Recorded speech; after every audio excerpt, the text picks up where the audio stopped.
በዘጠኝ ወራት ውስጥ የኢትዮጵያን ብቻ ሳይሆን የምስራቅ አፍሪካን ችግር የሚቀርፍና የውጭ ምንዛሬ እጥረታችንን ሊቀንስ የሚችል እጅግ ግዙፍ ሜጋ ፕሮጀክት በኢትዮጵያ ተገንብቶ ተጠናቋል። ሰላም ፍሬ ህይወት ዮሐንስ ነኝ። ይህ ደግሞ ምቹ ሚዲያ ነው። ምቹ ሚዲያ ለእናንተ ለአድማጭ ተመልካቾቻችን የተለያዩ ፕሮግራሞችን እያሰናዳም ያቀርብላችኋል። በዛሬው ቆይታችን ላይ በአስገራሚ ፍጥነት የተጠናቀቀውና በጠቅላይ ሚኒስትር ዶክተር አብይ አህመድ በይፋ የተመረቀው ግራንዴር የሴራሚክ ፋብሪካን ሙሉ የምናስቃኛችሁም ይሆናል። ለዩቲዩብ ቻናላችን አዲስ ከሆናችሁ የደውል ምልክቷን ተጭናችሁ ቻናላችንን ሰብስክራይብ በማድረግ ቤተሰብ እንድትሆኑ ጋበዝናችሁ። ቻናላችንን ሰብስክራይብ አድርጋችሁ ቤተሰብ ከሆናችሁ ላይክ እና ሼር በማድረግ ለወዳጅ ዘመዶቻችሁ እንድታጋሩም እንጋብዛችኋለን። ወደ ፕሮግራሙም ተሻገረን፣ አብራችሁን ቆዩ።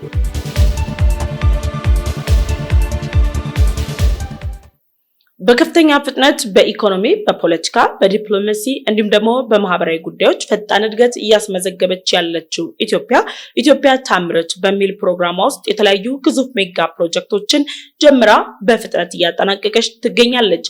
የኢትዮጵያ ከፍተኛ የሚባል የውጭ ምንዛሬ ከሚወጣባቸው ምርቶችና ከሌሎች ሀገራት ከምናስገባቸው ቀዳሚ ግብዓቶች መካከል በቀዳሚነት የሚጠቀሰው የሴራሚክ ምርትን ወደ ሀገር ውስጥ የሚገባበትን እንቅስቃሴና የውጭ ምንዛሬ ለመቆጠብ የሚያስችል እጅግ ግዙፍ ሜጋ ፕሮጀክትን በ9 ወራት ውስጥ ተገንብቶም ተጠናቋል። ግራንዴ ሴራሚክ ፋብሪካ በ300,000 ካሬ ሜትር ላይ ያረፈ እጅግ ግዙፍ ፋብሪካ ሲሆን ይህ ፋብሪካ በ2 ቢሊዮን ብር ወጪም ተገንብቷል። ባለፉት 9 ወራት በተለያዩ እንቅስቃሴዎች ሲገነባ ቆይቶ አሁን ላይ ግን ሙሉ ለሙሉ የማምረት አቅሙን አጠናክሮ ወደ ስራም ተገብቷል።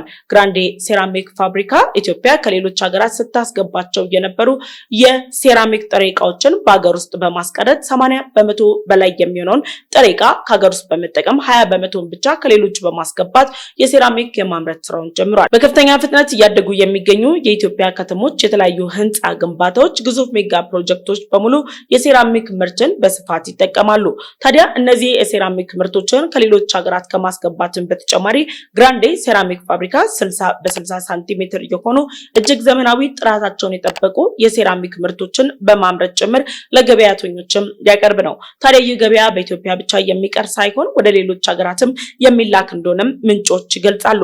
በሞጆ ከተማ ላይ የተገነባው ይህ ግዙፍ ፋብሪካ ባለፉት ዓመታት ኢትዮጵያ ፕሮጀክቶችን ጀምራ ለማጠናቀቅ የምትወስድባቸውን ጊዜዎች ጋር ተያይዞ ብዙዎች ስጋት ቢያስቀምጡበትም ፕሮጀክቱ ግን በ9 ወራት አጭር ዕድሜ ውስጥ ተጠናቆ በይፋ ተመርቆ አገልግሎት መስጠትም ጀምሯል።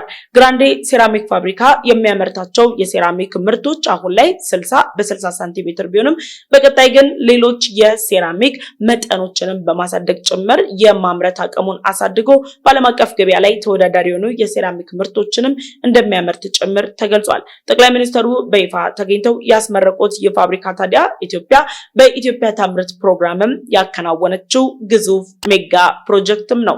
ታዲያ እነዚህ ግዙፍ ሜጋ ፕሮጀክቶች ለኢትዮጵያ ኢኮኖሚ ከሚያበረክቱት አስተዋጽኦ በተጨማሪ በዓለም አቀፍ ደረጃ ኢትዮጵያ መጀመር ብቻ ሳይሆን መጨረስ እንደምትችልም ያረጋገጡ ነው። ሙሉ የፋብሪካውን ምልከታ ደግሞ ከዚህ በመቀጠል ባለው ቪዲዮ እናስቃኛችኋለን። አብራችሁንም ቆዩ።